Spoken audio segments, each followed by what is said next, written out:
اعوذ باللہ من الشیطان الرجیم بسم اللہ الرحمن الرحیم سورۃ البقرہ آیت نمبر 268 چل رہی تھی، اور میں بتا رہا تھا کہ اللہ تعالیٰ ہمیں حکم دیتا ہے کہ ہم اپنے مال میں سے قیمتی چیزیں، وہ چیزیں جن کو ہم پسند کرتے ہیں وہ خرچ کریں، اور وہ چیزیں خرچ نہ کریں جو اگر کوئی ہمیں دے تو ہمیں وہ ناپسند گزریں۔ یعنی اس سے مراد یہ ہے کہ ہم اپنے مال میں سے قیمتی چیزیں، اور جن کو ہم لن تنالوا البر حتی تنفقوا مما تحبون، یعنی جن چیزیں کو ہم پسند رکھتے ہیں، محبوب رکھتے ہیں، اگر ان میں سے چیزیں خرچ نہیں کریں گے تو ہم نیکی کے درجے تک نہیں پہنچ سکتے۔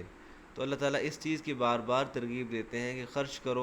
کرو اللہ کے راہ میں، اور اچھی چیزیں، پاک صاف اور قیمتی چیزیں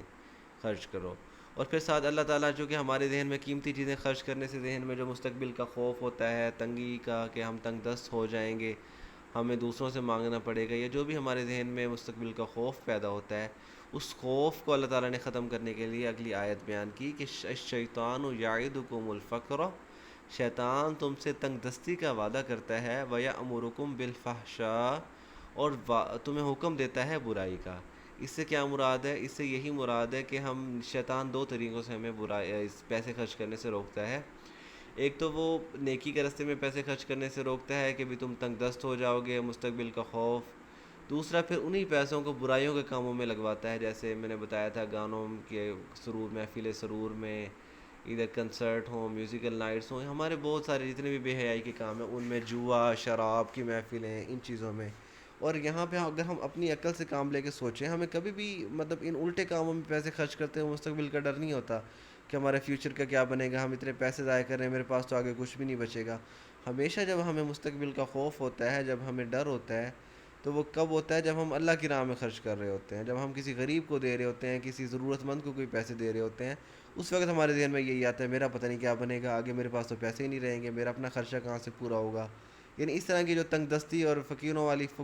جو سوچ پیدا ہوتی ہے، وہ صرف اللہ کے راستے میں دینے سے ہوتی ہے۔ تو ایک تو یہ اس کا تعلق ہوا یا امرکم بالفحشاء، اور تمہیں بے حیائی کا حکم دیتا ہے، اس کا تعلق اگر ہم پچھلی آیت سے ہی لیں خرچ کرنے سے، تو ایک تو سمپل یہی ہے کہ شیطان تمہارا پیسہ نیک کاموں میں خرچ کروانے سے روکتا ہے، اور اس پیسے کو برے کاموں میں خرچ کروانے کی ترغیب دیتا ہے۔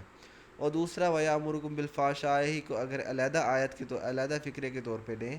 تو اس کا مفہوم یہ ہے کہ ہمارے اندر جتنی بھی شہوانی خواہشات پیدا ہوں، نفسانی خواہشات پیدا ہوں، بے حیائی والی خواہشات پیدا ہوں، وہ ساری خواہشات شیطان ہی اس کا منبع ہے، وہی ہمارے اندر پیدا کرتا ہے۔ تو ہمیں ان چیزوں میں جب ہمارے اندر کوئی اس طرح کی چیزیں پیدا ہو رہی ہوں، نفسانی خواہشات، شہوانی، تو یہ ہمیں سوچ لینا چاہیے کہ یہ سارے جذبات جو ہمیں نافرمانی کی طرف لے کے جا رہے ہیں، وہ شیطان ہی ہمیں اس چیز کا حکم دیتا ہے۔ اور آج کل جتنے بھی معاشرے میں بگاڑ، یہ جو LGBT یا اس طرح کی جو بھی ساری بے حیائی والی، اب میرا جسم میری مرضی، اس طرح کی جتنی بھی تحریکیں چل رہی ہیں، وہ ساری تحریکیں وہ سمجھتے تو یہ ہیں کہ یہ انسانی آزادی ہے، ہمیں آزادی دی جا رہی ہے کہ ہم اپنی مرضی کے مطابق، اپنی سوچ کے مطابق اپنی عقل استعمال کریں، لیکن وہ اصل میں بے حیائی ہی ہے، فحش چیزیں ہیں۔ اچھا، اس کے بدلے شیطان کے دو وعدے ہیں، اس کے بدلے اللہ کے کیا دو وعدے ہیں بالکل اس کے خلاف؟ واللہ یعیدکم مغفرہ، اللہ وعدہ کرتا ہے مغفرت۔ یہ ہے فحشاء کے متضاد، الٹ، یعنی وہ تمہیں گناہوں کی طرف لے کے جاتا ہے، اللہ تمہیں وعدہ کرتا ہے مغفرت کا،